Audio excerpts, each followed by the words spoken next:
जय हिंद, जय भारत दोस्तों।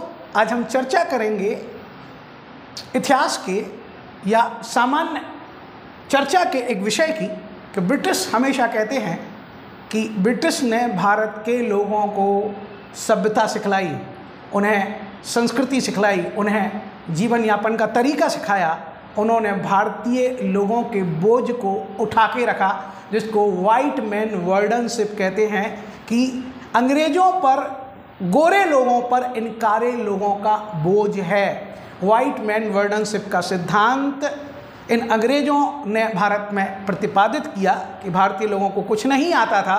उन्होंने एक मध्य प्रदेश के राष्ट्रीय उद्यान सिवनी पेंच राष्ट्रीय उद्यान से एक बालक की कहानी को गढ़ा जो भेड़ियों के साथ रहता था, और वो बालक मोगली था। और उस मोगली पर उन्होंने एक कहानी लिखी, द जंगल बुक।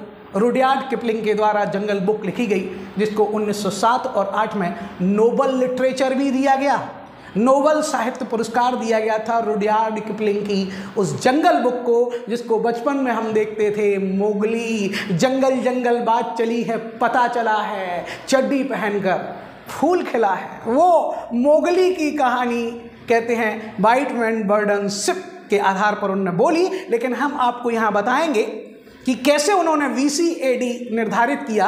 और अगर BC AD निर्धारित किया तो उन्हें जानकारी होना चाहिए कि जब जीसस क्राइस्ट का जन्म हुआ था, उसके भारत में 2500 साल पहले एक विकसित सभ्यता थी, एक नगरीय सभ्यता थी, जिसका नाम था सिंधु नदी घाटी सभ्यता।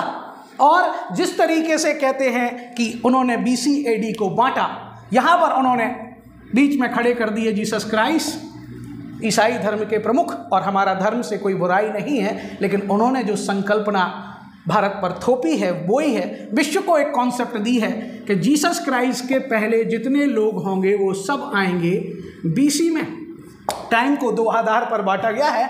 टाइम का कोई 0 नहीं है, टाइम का कोई 1 नहीं है। टाइम को निर्धारित किया गया है, कहते हैं ईसाई धर्म के प्रमुख, जीसस क्राइस्ट के जन्म के साथ। और जो भी जीसस क्राइस्ट के बाद होगा उसे कहेंगे हम AD। जैसे आज हम चल रहे हैं 2023 AD में।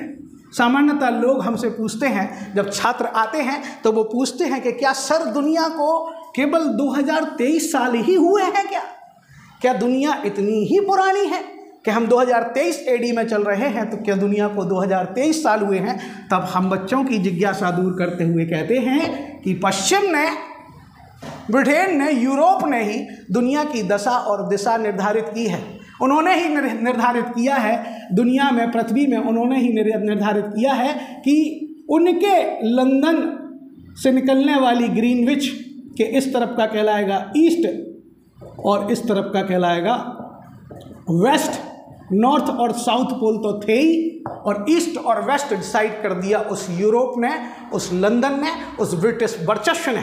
और उसी यूरोप ने समय को निर्धारित करने के लिए बीच में खड़े कर दिए जीसस क्राइस्ट। इनके पहले के जितने भी लोग होंगे, जितनी भी सभ्यताएं होंगी, वो आएगी BC में, और इनके बाद जो भी होगा वो आएगा AD में। जैसे हम लोग अभी चल रहे हैं 2023 AD में। ध्यान रखना, BC और AD की संकल्पना को हम थोड़ा ऐसे पुष्ट करेंगे कि जब हम भारत में BC की बात करते हैं, और अगर ये वाइट मैन वर्डनशिप की बात कहते हैं कि हमने भारतीय लोगों को वस्त्र पहनने सिखाए, नहीं तो वो मोगली निक्कर पहन के घूमता था, उस मोगली को कपड़े पहनना सिखाए, तो इन्हें वो उस बात का भान होना चाहिए, जानकारी होना चाहिए कि जीसस क्राइस्ट के जन्म के 2300 साल पहले थी एक सभ्यता। 2300 से लेके 1750 तक चली थी एक सभ्यता, जिसको हम सिंधु नदी घाटी सभ्यता कहते थे। सिंधु नदी घाटी सभ्यता जिसको हम कहते थे, जिसको हम इंडस वैली सिविलाइजेशन के नाम से भी जानते हैं।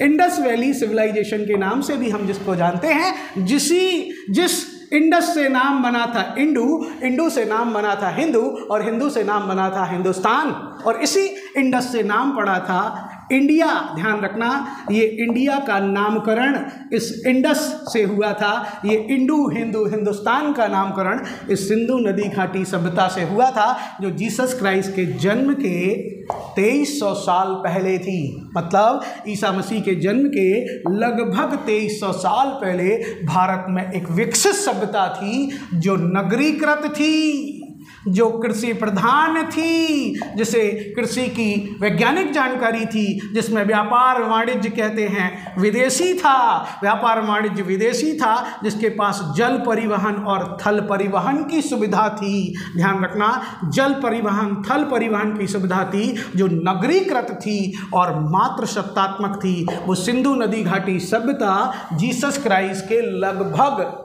2300 साल पहले थी। और कहते हैं अगर आप बात करो भारतीय वैदिक सनातन संस्कृति की, तो जीसस क्राइस्ट के जन्म के लगभग 1500 साल पहले भारत में उत्तर पश्चिम से आए थे आर्यों का आगमन भारत में हुआ था, और ये आर्य अपने साथ 4 वेद लेके आए थे, ऋग्वेद, सामवेद, यजुर्वेद और अथर्ववेद। ध्यान रखना, ये आर्य अपने साथ 4 वेद लेके आए थे, और इसी ऋग्वेद में था वो गायत्री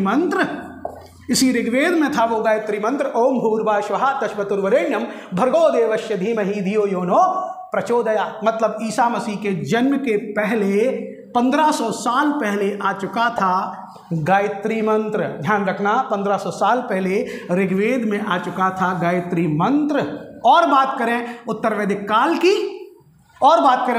काल की, तो 900 BC में ईसा मसीह के जन्म के 900 साल पहले यहाँ हुआ था महाभारत का युद्ध हुआ था, और जिसमें विष्णु के अवतार कृष्ण ने, जिन्हें ऐतिहासिक मान्यता दी गई है।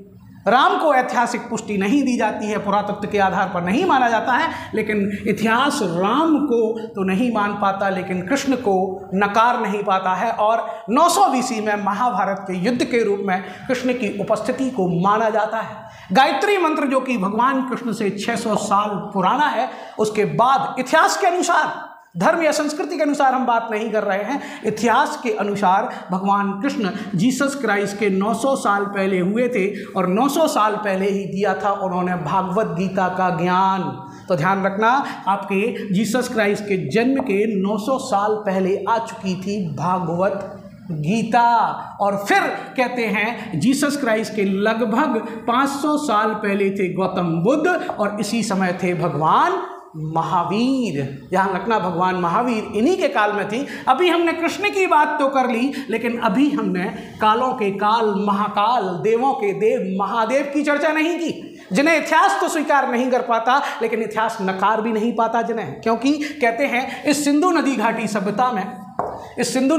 सभ्यता में अगर बोलबाला था धर्म में किसी का, तो वो आदर्श शिव थे। कहते हैं मोहनजोदड़ो में एक मोहर पर एक व्यक्ति मिला, जिसके कहते हैं सिर पर एक आपका तिकोना बना है, त्रिशूल बना है। वो व्यक्ति पद्मासन की मुद्रा में बैठा हुआ है, जिसके दोनों तरफ जानवर हैं, जिसके राइट हैंड पर कहते हैं कि आपका बाघ है और हाथी है, जिसके लेफ्ट हैंड पर जिसके गेड़ा और भैंसा है, उसको जॉन मार्शल ने शिव कहा। जो पद्मासन की मुद्रा में बैठा हुआ है उसे जॉन मार्शल ने, कहते हैं जैसे योग की जानकारी है, और जो पद्मासन मुद्रा में बैठा हुआ है उसे भगवान शिव की संकल्पना से जोड़ा। और पूरी सिंधु नदी घाटी सभ्यता में मोहरों में सबसे ज़्यादा जानवर कोई मिला है तो वो मिला है भगवान शिव का नंदी या कुबड़ वाला बैल। ध्यान रखना, इस सिंधु नदी घाटी सभ्यता में